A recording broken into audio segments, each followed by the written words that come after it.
Hello दोस्तों, स्वागत है आपका आपके अपने यूट्यूब चैनल एसपी टीचिंग्स में, जिसमें आज हम आप लोगों को पढ़ाएंगे क्लास 10th का चैप्टर 8 ट्रिग्नोमेट्री। ये ट्रिग्नोमेट्री नाम सुनकर बच्चों को बहुत ही ज़्यादा डर लगने लगता है। उन्हें लगता है कि ये चैप्टर ऐसा है कि जिसे वे कुछ समझ ही नहीं पाएंगे। उन्हें ये चैप्टर बहुत ज़्यादा हार्ड लगता है। लेकिन आज हम आपको उसका एग्जाम्पल्स बताएंगे, जिससे आपको ये चैप्टर बहुत ही आसान लगने लगेगा। तो सबसे पहले देखते हैं फर्स्ट एग्जाम्पल क्या है। Given tan A equals to 4/3, find the other trigonometric ratios of the angle A। यहाँ पर एक फिगर दिया हुआ है, एक ट्रायंगल है ए बी और सी। इसमें बेस है ए बी जो 3 के दिया हुआ है, 3 के यूनिट, और ये परपेंडिकुलर है सी बी जो 4 के यूनिट दिया हुआ है। अब क्वेश्चन में दिया हुआ है कि जो tan A है वो 4/3 है। तो यहाँ हम सबसे पहले लिखेंगे गिवन में tan A इक्वल्स टू 4/3। ठीक है। यहाँ पर जो ट्रिग्नोमेट्रिक रेशियोज हैं एंगल ए से रिलेट किए हुए वो निकालना है। तो ट्रिग्नोमेट्रिक रेशियोज क्या है वो हम जानते हैं। जैसे हो गया ये साइन ए, इसका ऑपोजिट होता है कोसेक ए, और कॉस ए इसका ऑपोजिट होता है सेक ए, और टेन ए और इसका ऑपोजिट होता है cot A.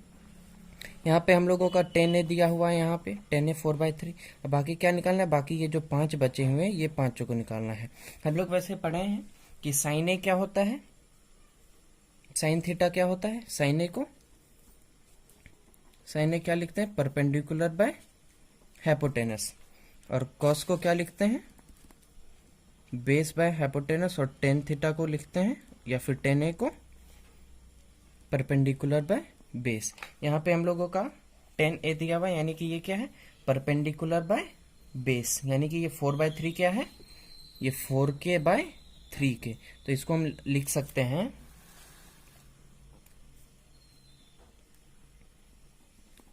10a equals to BC/AB, जिसको आगे लिख सकते हैं BC क्या है, BC यहाँ पे है 4k और AB क्या है 3k।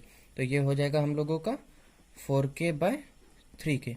यहाँ पे k और k कैंसिल हो जाएगा, तो ये क्या आ जाएगा 4/3। ये तो हम लोगों का दिया हुआ है। अब बाकी क्या निकालना है, साइन ए, कॉस ए और टेन ए। ये तो राइट एंगल टू ट्रायंगल है। ये 4k दिया हुआ है, ये क्या है परपेंडिकुलर। ये 3k दिया हुआ है, ये है बेस।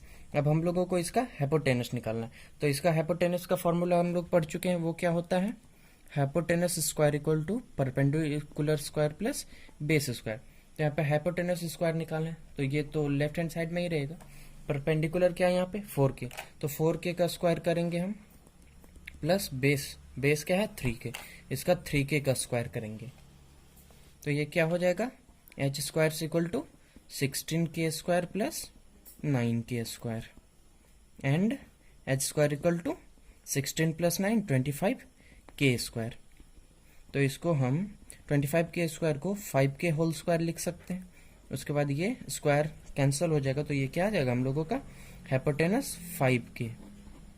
अब हम लोगों का यहाँ पर ये जो हाइपोटेनस है वो आ चुका है, वो कितना हो जाएगा, ये हो जाएगा 5k। अब जब हम लोगों के पास हाइपोटेनस आ चुका है, तो अब साइन ए निकल सकता है, कॉस ए निकल सकता है, और टेन ए तो दिया हुआ है। इसका जो ऑपोजिट होता है, जस्ट ऑपोजिट, कॉसेक ए का क्या हो जाएगा, कॉसेक ए हो जाएगा h/p हो जाएगा, सेक ए क्या हो जाएगा h/b हो जाएगा, और कॉट ए हो जाएगा b/p। ठीक है। इसको आसान करने का सबसे आसान तरीका है, इसको याद करने का सबसे आसान तरीका है कि पी बी, ये PHHB। इसको कैसे याद करेंगे, पंडित बद्री प्रसाद हरी हरी बोल, या फिर पाकिस्तान, B फॉर भूखा, P फॉर प्यासा, H for Hindustan, H for हरा, और ये B फॉर भरा। पाकिस्तान भूखा प्यासा हिंदुस्तान हरा भरा, ऐसे भी याद कर सकते हैं। अब यहाँ पे 10 ए दिया हुआ है, H हाइपोटेनस 5k निकल चुका है। अब आगे हम लोग को क्या करना है, जो बाकी जो ट्रिग्नोमेट्रिक रेशियोज हैं उसको फाइंड करना है।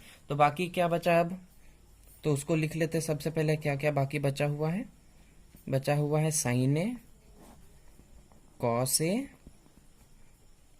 और कॉट ए, कोसेक ए और सेक ए। अब ये सब निकालेंगे तो साइन ए का क्या होता है फॉर्मूला यहाँ पे, पी बाई एच है। तो पी बाई एच, परपेंडिकुलर क्या है यहाँ पे 4k, हाइपोटेनस क्या है 5k, तो ये क्या हो जाएगा 4k बाय 5k, k और k कैंसिल हो जाएगा तो ये आ जाएगा 4/5। और ये क्या है कॉसे, कॉसे का फॉर्मूला क्या होता है b बाय एच, यानी कि बेस बाय हाइपोटेनस। तो b बाय एच है, इसको क्या करेंगे यहाँ पे, बेस क्या है यहाँ पे, बेस है 3k, हाइपोटेनस है 5k, तो इसको लिख सकते हैं 3k बाय 5k। ये क्या आ जाएगा, k और k कैंसिल होने के बाद 3/5।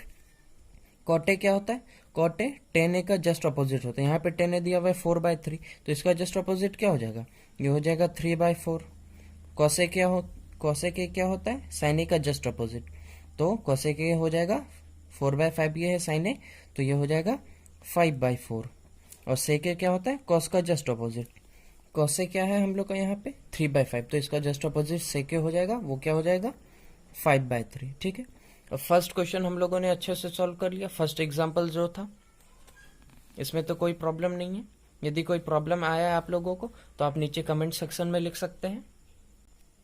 अब हम आगे देखेंगे सेकेंड क्वेश्चन। अब हम देखते हैं अपना सेकेंड एग्जाम्पल। सेकेंड एग्जाम्पल में क्या है, if angle B and angle Q are acute angle such that sine B equals to sine Q, then prove that angle B equals to angle Q. इस question में क्या है कि यहाँ पर दिया हुआ है कि ये एंगल बी और एंगल क्यू है, ये दोनों 90 डिग्री से कम है, एक्यूट एंगल से यानी कि 90 डिग्री से कम है। और ये भी दिया हुआ है कि साइन बी जो हो रहा है, साइन एंगल ऑफ बी और जो साइन एंगल ऑफ क्यू है, ये दोनों इक्वल हो रहा है। तो हम लोगों को प्रूफ क्या करना है, angle B equals to angle Q हम लोगों को प्रूफ करना है। तो सबसे पहले सॉल्व करने से पहले क्या लिखेंगे, सबसे पहले लिखेंगे गिवन, दिया हुआ क्या क्या है। तो सबसे पहले क्या दिया हुआ है, angle B and angle Q are acute angles, तो लिखेंगे angle B and angle Q are less than 90 degree. ये हो गया, मतलब कि ये एक्यूट एंगल है। फर्स्ट गिवन तो ये हो गया। सेकंड गिवन क्या है, sine B equals to sine Q, यानी कि जो साइन एंगल बी है वो साइन एंगल क्यू, ये दोनों इक्वल है।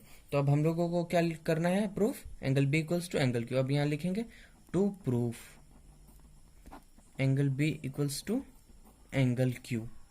ठीक है, अब सबसे पहले हम कैसे करेंगे इसको प्रूफ, तो यहां लिख लेंगे प्रूफ,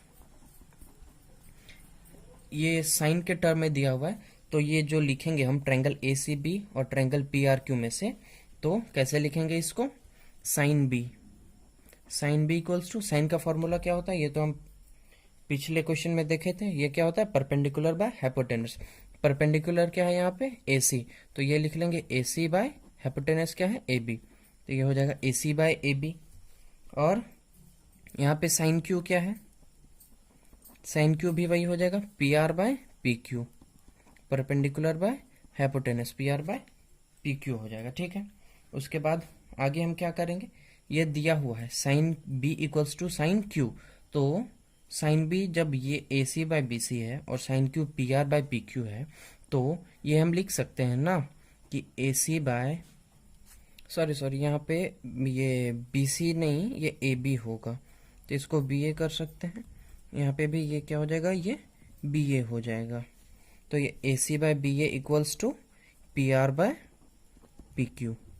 ठीक है, अब इसको जब हम आगे फर्दर करेंगे, डिवाइड करेंगे इसको, तो ऐसा लिख सकते हैं ए सी, ये जब इस साइड जाएगा मल्टीपल होगा तो ये क्या हो जाएगा A C into P Q equals to ये A B into P R, A B into P R, ऐसे हम लिख सकते हैं।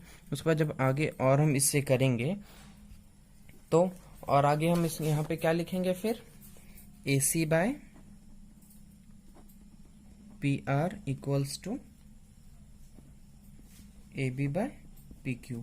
ये जो पी आर इस साइड मल्टीपल हो रहा है, इसको हम राइट हैंड साइड में ले आएंगे तो ये क्या हो जाएगा, ये डिवाइड होगा। अब इसको हम ये दोनों को, जब ये दोनों इक्वल है तो ये दोनों को हम के मान लेते हैं। ठीक है, उसके बाद आगे क्या करेंगे इसमें हम लोग फिर, अब क्या है यहाँ पे बी सी और आर क्यू, अब पाइथागोरस थ्योरम यूज करेंगे। यूजिंग पाइथागोरस थ्योरम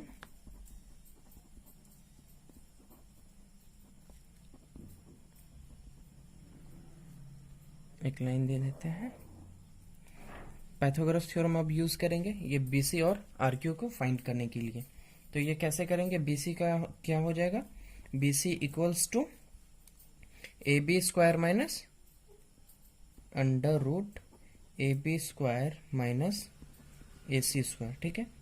और ये RB के लिए जब पाइथागोरस यूज करेंगे तो क्या हो जाएगा ये, सॉरी RQ के लिए क्या हो जाएगा ये, under root PQ square minus PR square, ठीक है।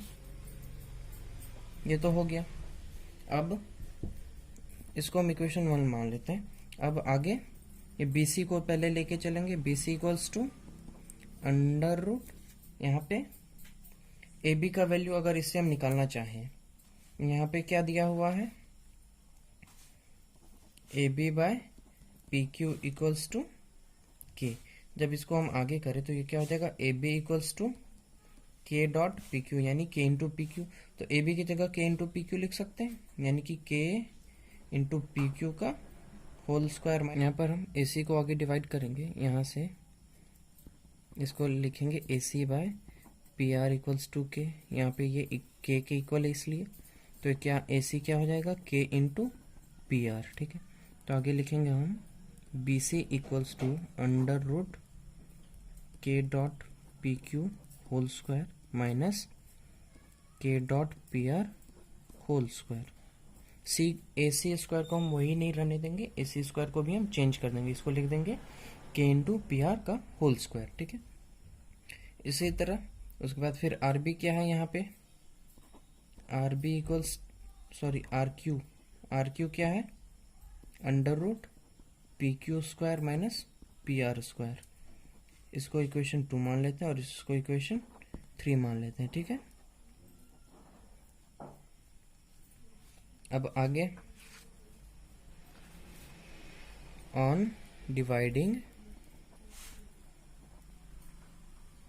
इक्वेशन 2 बाय 3, तो ये क्या हो जाएगा, BC by RQ equals to, यहाँ पे K कॉमन हो जाएगा, इसको हम K स्क्वायर PQ स्क्वायर लिख सकते हैं, K स्क्वायर PR स्क्वायर लिख सकते हैं। यहाँ पे जब हम K कॉमन ले लेंगे, ये K स्क्वायर है, जब ये रूट से बाहर आएगा तो यहाँ पे सिर्फ K बचेगा, फिर अंडर रूट क्या हो जाएगा, ये PQ square minus PR square by, यहाँ पे क्या है, under root PQ square minus PR square. ये दोनों कैंसिल हो जाएगा, तो ये क्या बच जाएगा, सिर्फ BC by RQ equals to K। तो इक्वेशन 1 को हम लोग और क्या लिख सकते हैं फिर आगे, जब BC बाय RQ K के इक्वल हो गया, तो फिर हम आगे लिख सकते हैं ना कि AC by PR equals to AB by PQ equals to BC by RQ equals to K। यानी कि ये जो ट्रायंगल है, ये दोनों ट्रायंगल का सारा साइड प्रोपोर्शनली इक्वल है। यहाँ पे आ चुका है कि सारा साइड प्रोपोर्शनली इक्वल है। इसका मतलब ये क्या है कि ये जो दोनों ट्रायंगल दिया हुआ है यहाँ पर, ये दोनों ट्रायंगल सिमिलर है। तो जब सिमिलर हो गया तो क्या हुआ, सारा एंगल एक दूसरे के इक्वल हो गया। Angle B equals to angle Q, angle P equals to angle A और angle C equal to angle R। जब ट्रायंगल सिमिलर हो जाता है तो उसका सारा एंगल एक दूसरे के इक्वल हो जाता है, सारा साइड एक दूसरे के प्रोपोर्शनल हो जाता है। तो अब जब सारा साइड यहाँ पर जब सारा साइड एक दूसरे के प्रोपोर्शनल हो गया, यहाँ पर हम इसको प्रूव कर चुके हैं कि ये ट्रायंगल सिमिलर है। जब ये ट्रायंगल सिमिलर है तो क्या हो गया, ये angle B equals to angle Q, ये प्रूव्ड। तो अब एग्जाम्पल 2 भी हम लोगों ने सॉल्व कर लिया।